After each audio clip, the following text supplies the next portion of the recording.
This is an R Media podcast. This episode is brought to you by F5 Collective. Marie Claire presents You're Gonna Want to Hear This. I push back on the idea that, you can't have these qualities of kindness and empathy and strength. Empathy is nothing without action, without decisiveness. Kindness and empathy is not devoid of consequence.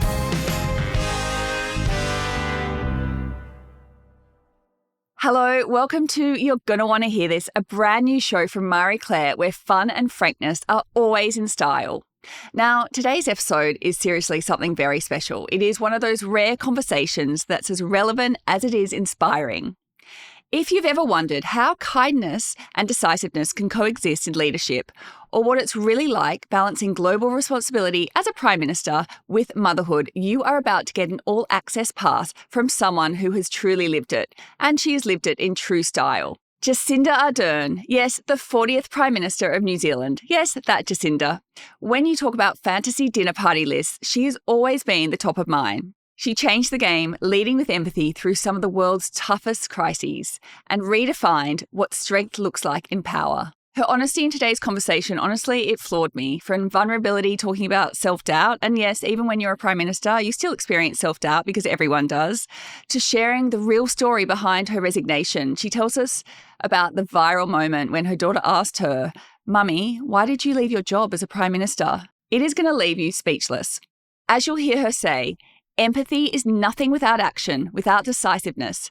Kindness and empathy are not devoid of consequence. I want you to really think about that as you listen, because it really is a theme that the whole episode keeps returning to. Now, I want you to get really, really comfy, and I want you to listen very closely as Jacinda shares wisdom that would genuinely make you rethink what's possible. I'm Georgie McCourt, editor of Marie Claire, and you're going to want to hear this. So, Jacinda, you were appointed the 40th Prime Minister of New Zealand at 37 years old, and you write in your memoir, A Different Kind of Power, that you were never meant to be a leader, which when I read, I thought was just so surprising because it's you, such a leader. So what did you mean when you wrote that? Well, I guess there's an assumption in politics that everyone has a certain degree of personal ambition. And I think that colours our view of politics and politicians. But not every politician I've met has had that personal ambition. They've had ambition, but it's been about change, or it's been about fixing a problem, or it's been about serving community and these much more noble things than most people would believe. And for me, my journey into politics, as you can see in the story, is had a lot of happenstance, had a lot of accidents. And so it was certainly not the case that I set my sights on becoming Prime Minister. In fact, quite the opposite. I did quite a lot to try and avoid that trajectory. Well, it was never going to escape you, I think. I'm a mum of two girls, and so I guess for me, watching you when you were the first world leader to give birth while in office in nearly 30 years, it was phenomenal, and so many women around the world were in awe of you. Looking back, I'm interested in what changed more, how you saw yourself or how the world saw you. And also I'm interested in being a female leader and a role model. What example did you want to set about doing and having it all? Because that's such a complicated... It is complicated.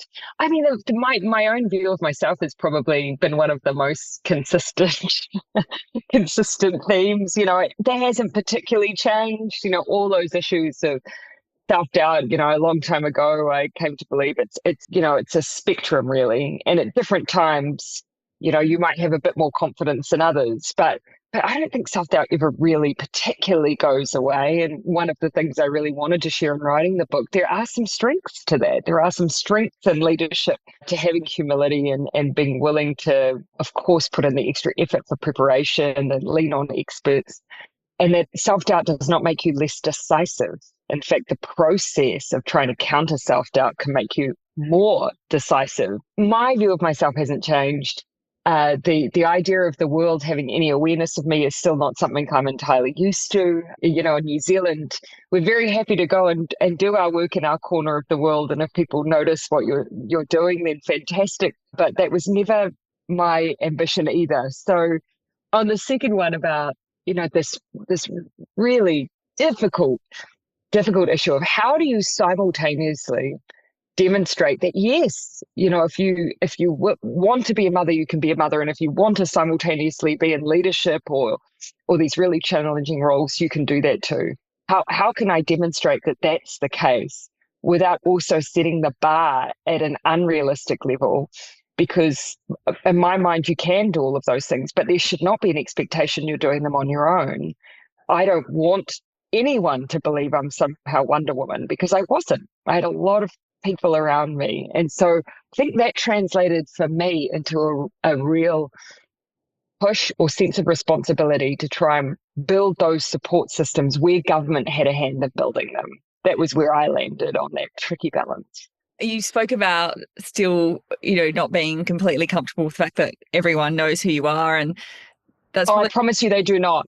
I think they do. But one of the things I did love about your book was that it did feel so warm and relatable. And yet, you're this incredibly accomplished person, but it did still feel relatable. And there was a moment, I think you wrote about how you were shopping for maternity pants in Kmart. Yes. And a woman stopped you and she's like, "What are you doing? You're shopping for maternity pants," and said legit, and walked off. I love. You do reflect a lot on the toll that public life can take on personal identity. Did you want to hang on to that normal woman who did just want to shop for comfy maternity pants? And how did you sort of navigate that? Yeah, I feel very blessed that my time in politics was in an environment like New Zealand, because I know that by default, certain people in leadership lose so many of those freedoms, and that's understandable simply because the size and the scale and the responsibility of their jobs. The responsibility doesn't change, but if you've got a smaller country, then the expectations are a little bit different. I was still able to grocery shop. I was still able to drive myself places. I was still able to maintain a level of normalcy. And that means that actually at the point when you leave and you're no longer in office, you do go back to a normal life. And it just so happens that my normal life now is just for a short time in other parts of the world. But I live a very normal life. I'm currently at my friend's place, just, couch surfing in London while I'm waiting to get back to Boston. Things are very, very normal for me. I think a normal life is a wonderful life. Yes, but what I'm trying to find the balance of now is I crave, those very normal things. Those I get joy out of very, very mundane things, but I still want to be useful. I still want to do things that are helpful in the world. And that was something I grappled with in writing the book. I'd had a bit of a private period of time, a couple of 2 years, where I avoided doing much media or, relatively low visibility, but then felt like I really wanted to share the messages that were in the book. And so it was a choice to come out and speak again. Okay, so let's just pause here on one big idea. Jacinda is still craving a normal life. Her joy is found in the everyday, grocery shopping, couch surfing in London.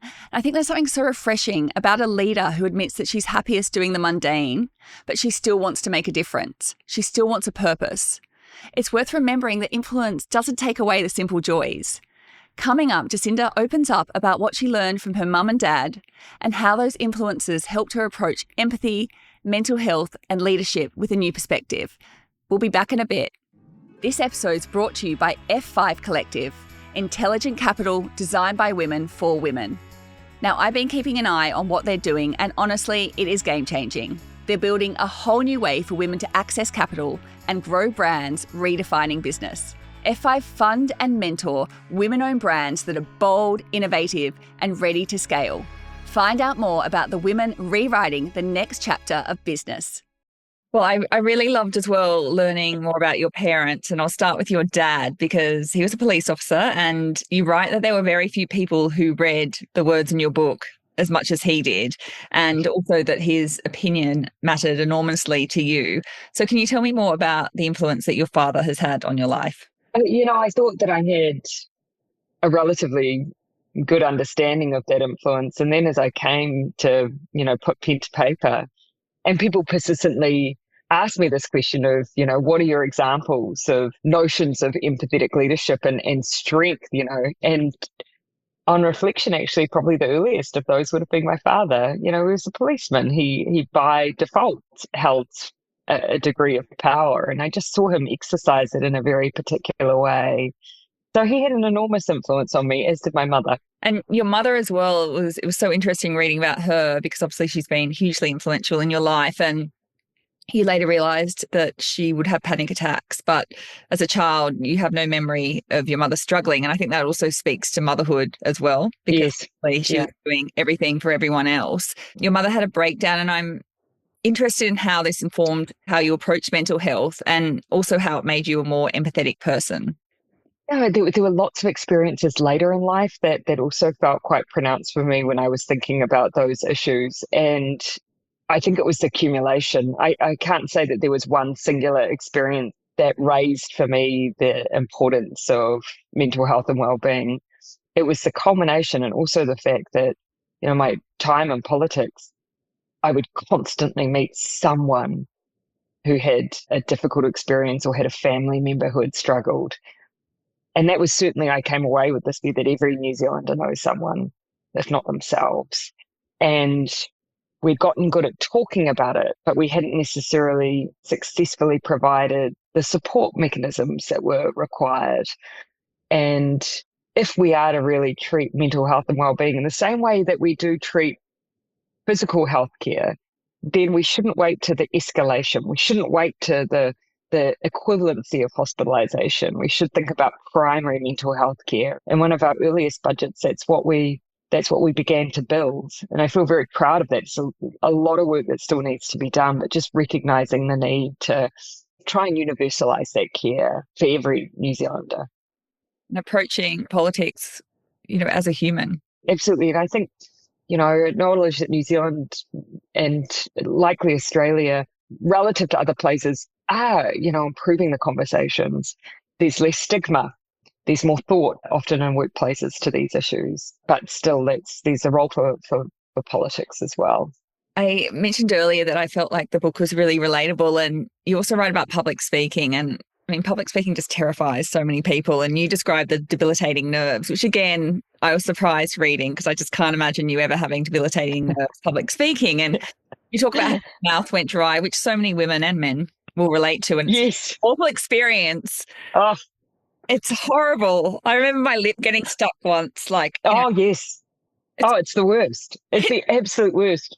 And then the awful thing is that as you come up to a speech, you're worrying so much. You're worrying about the speech and you're worrying about that. It's horrific. Can't have a dry mouth when you're public speaking. No. How do you feel about public speaking now? And tell me about how you've, got to where you are and how you got over the debilitating nerves. It's one of the reasons I wanted to share that story, is because you can get yourself to a place where those things improve and where that becomes better. But it does require you to persist for quite some time and through things that really you would rather avoid. And so that's one of the reasons I wanted to share it. I'm now, I start from time to time. That might happen to me, but not nearly with the frequency. Yeah, I still do get nerves, but that's good. For big moments in time, you should feel a little bit of nervousness, but not the way I did when I was a teenager. So there's perhaps a lesson of persistence there. Also, would love to talk about, we spoke a little bit about it earlier, the choice that you make when you run for Parliament and what you sacrifice, because when you announced your resignation, you spoke of not having enough left in the tank and that it was time. And that obviously comes from sacrifice after sacrifice after sacrifice. So what are the choices that you make and the sacrifices you make when you do run for Parliament? Someone once said to me, there is never a perfect time. So the idea that you can be perfectly prepared, that life can be perfectly established, and that even that your mindset for it is, exactly where it needs to be, that's so rarely the case. So whatever sacrifices I think I made going in, I did have an awareness of them, but the timing. So for me, I wasn't sure whether or not I was potentially sacrificing family. I didn't know that. It was a leap of faith. I didn't know, what the alternative life I might have if I chose not to do that thing. But I also knew I didn't want to have regrets. So you turn away these opportunities, with the hope of something else, and then what? I'm glad that I pushed myself, that I, allowed responsibility and a sense of responsibility to trump my self-doubt. I'm glad I was in the position to test the idea of family and politics, because had those individually been put to me as choices, I'm just not sure where I would have ended up. Have a little faith in yourself. You don't know. You just don't know until you're doing it. Now, do you know what really hit me here? It's that she's honest about the messy stuff. We all know what the messy stuff is. The self-doubt, those moments when you don't feel like you're enough, despite the world saying otherwise. When Jacinda says, you don't know what you're capable of until you're doing it, I think that really hits hard for all of us. Sometimes we just need to get out of our own heads and try. We're back in a bit. There's just, I think, no regrets. That's the thing with some decisions, even though you know they're going to be hard and it's not the right time, you just know that I just have to do it. I mean, yeah, exactly. One of the things, though, for me is that it would be wrong to say that I, sat down and made a calculation on each decision, because many of them I never made the choice. I simply stopped saying no. And so that in itself led to a trajectory. And I think that's okay too. I think if you move through time and actually just, you're an iterative decision maker, that's okay. That's certainly the way I've moved through it. There's never been a 5-year plan.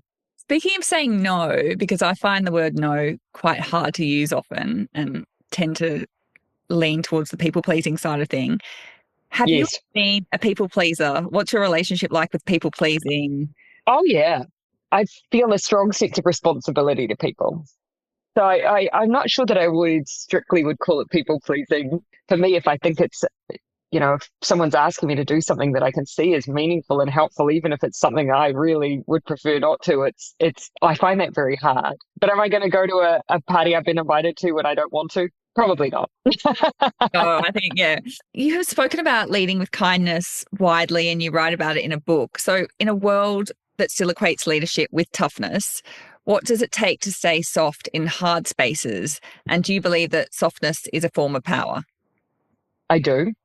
I push back on the idea that you can't have these qualities of kindness and empathy and strength. And in fact, the choice to lead in that particular way in an environment where that is not commonplace and where there is not the chosen pathway, or not the expectation, that in itself is an act of courage.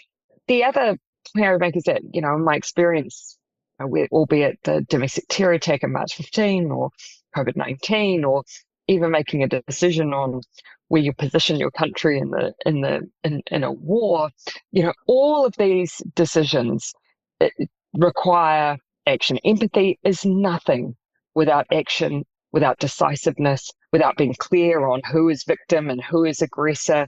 It is not, kindness and empathy is not devoid of consequence for others when there is harm done. So it is people-centered leadership. It is being really thoughtful about why you're there and who you're there for. It's about being focused on the solutions that improve people's lives rather than playing the politics.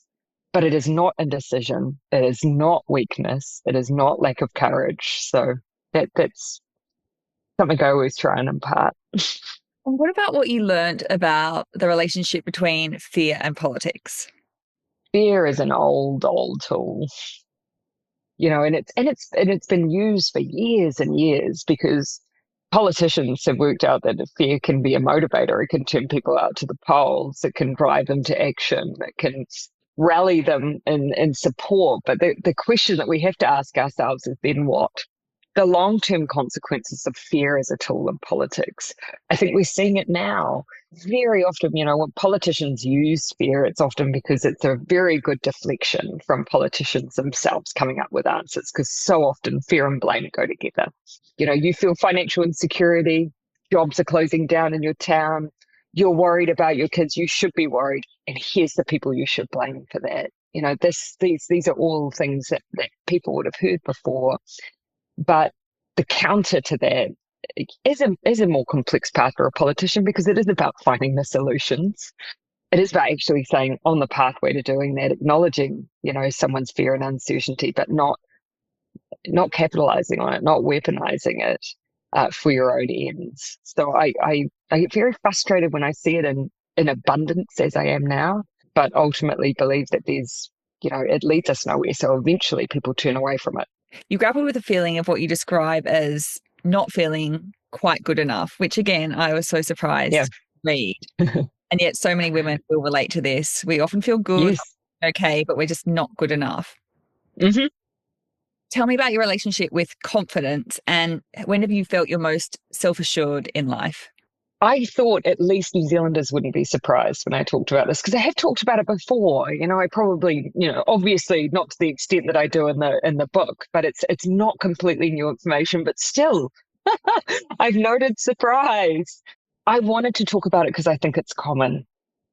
And I wanted to talk about it because I think it's the reason that great, great potential leaders hold themselves back. And I thought maybe if I can share the story of how I had reluctance because I had doubt. Circumstances were very particular for me where I just had to put them aside. But instead, that might not happen to you or to another person. So how do I encourage people to push through that? Because the other traits that you hold when you have some self-doubt and a lack of confidence is often a multitude of other great, great traits that we need in leadership. So that was the reason I wanted to talk about it. Interestingly, some of my most self-assured periods of time have been actually in the middle of crisis. Because in the middle of crisis, there is no time to focus on internally. In fact, it feels self-indulgent to do so. You're so focused on being in absolute command of all of the information and being across the entirety of the issue. And you actually get a bit of space to be entirely focused on one thing for a change. And you're so proximate to the issue that you really do feel in command of what often where you're able to. You feel like, you're across what you need to be across in order to make the decisions you need to make. So that might surprise people, but that was often the time that I felt absolutely sure of what I needed to do. I think it's getting out of your head, like you've just said. And I think Yeah.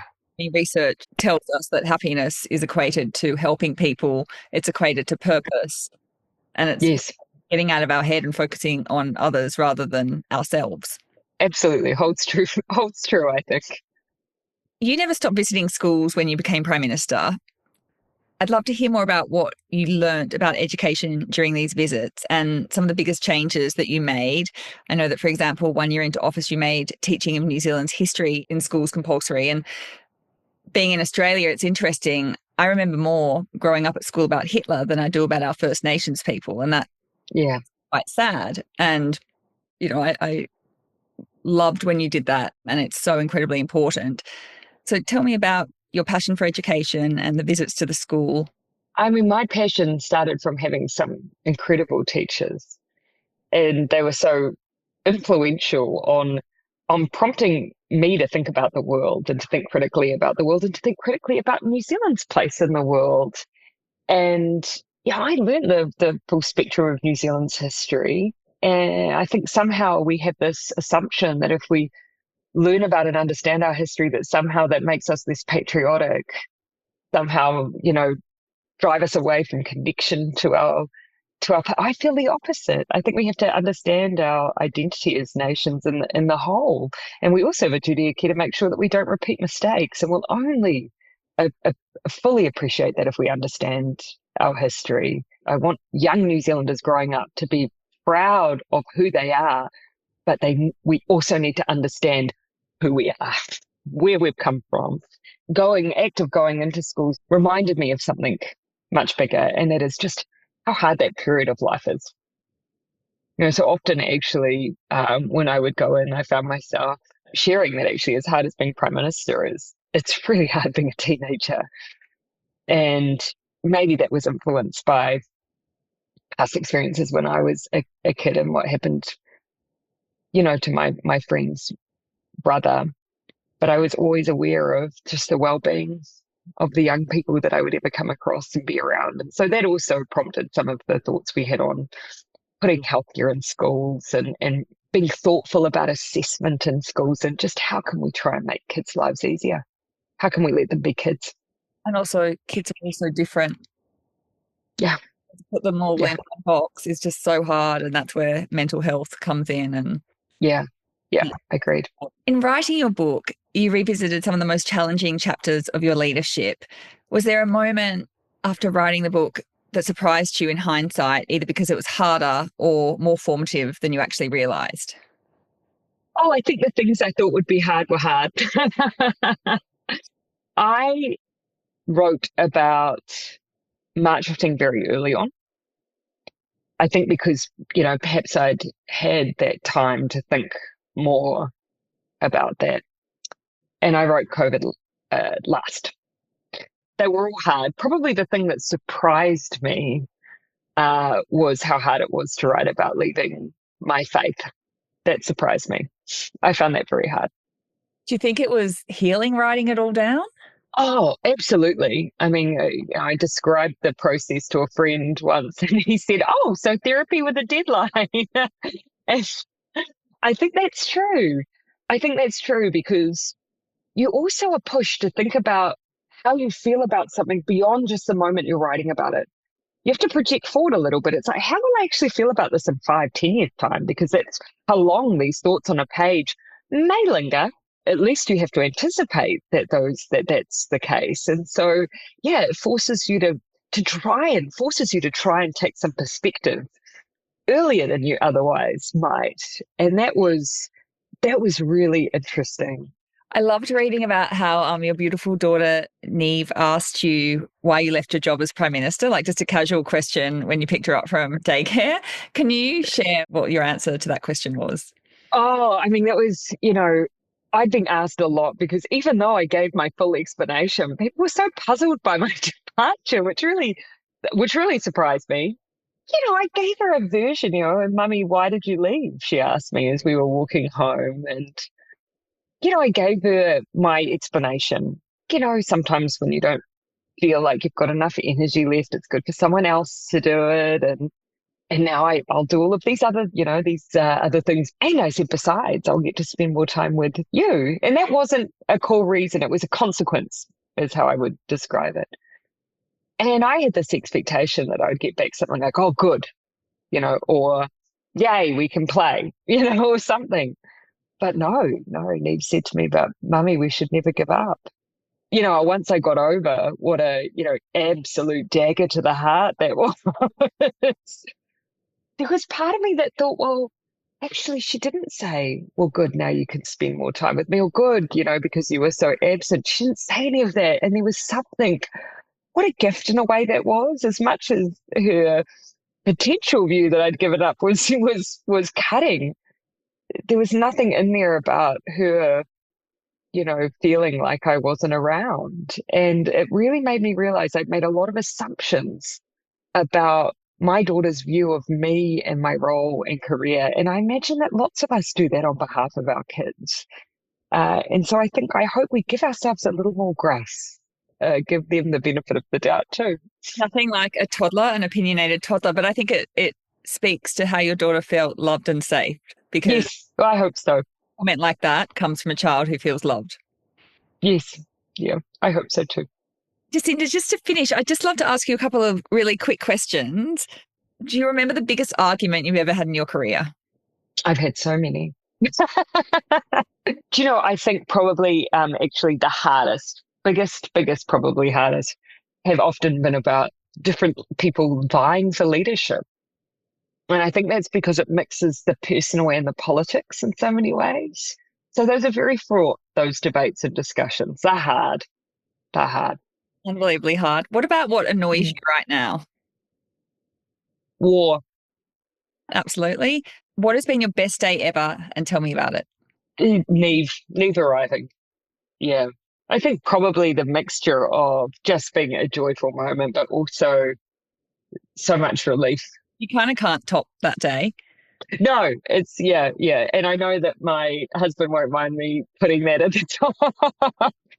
We only got married just over a year ago, but I think he'd probably say that as well, because he was right there with me as well. And it was one of those rare things that actually it was us, it was apart from all of the medical professionals. It's so extraordinary. Just yeah, unbelievable. Yeah. There's so many amazing messages in your book. What is one message that you want people to take away? You don't know what you're capable of until you're doing it. Just that idea of just, removing the self-doubt long enough to challenge yourself. Because I so frequently have people say, "I don't know how you do it." And I think if I'd ever stood back and someone had said, well, I need you to go and do this, this, this, and this, I would have, of course, said, no, I can't do that. But actually, you just don't know until you give yourself the opportunity to demonstrate. Thank you so much, Jacinda. It's such a privilege and honour to speak to you. Thank you. I bookmarked the advice that you wrote, and if she does, here's what I would say to her. Oh, the italicized piece. Because I want to read that to my girls. So oh, bless. Weekend. It's beautiful. Wow, I'm pretty much speechless. What a lady. Open, honest, and relatable on even more levels. I think her insights on using kindness and strength, owning your doubts, and embracing normal life, it honestly gave me chills more than once during that interview, and I really, really hope you enjoyed it. Now, she did all of that while still making history, and we are so incredibly proud to have her as one of our first guests on You're Gonna Want to Hear This. I hope you're walking away feeling like you can tackle whatever is next, even if you're not perfectly prepared. If this conversation made you rethink your own version of leadership or balance, I'd love you to let us know. Drop your thoughts in the show notes or hit subscribe, because next week we are sitting down with another trailblazing guest who is going to shake things up all over again. Till then, take care, and as our friend Jacinda said, don't underestimate what you can do when you lead with empathy. Catch you next time, and thank you so much for all your support as we build this incredible new pod together. This podcast was recorded on Gadigal land. We pay our respects to elders past and present. This episode is brought to you by F5 Collective, intelligent capital designed by women for women. F5 curate and fund extraordinary women-owned brands. This is where capital meets commerce and a new chapter for women begins.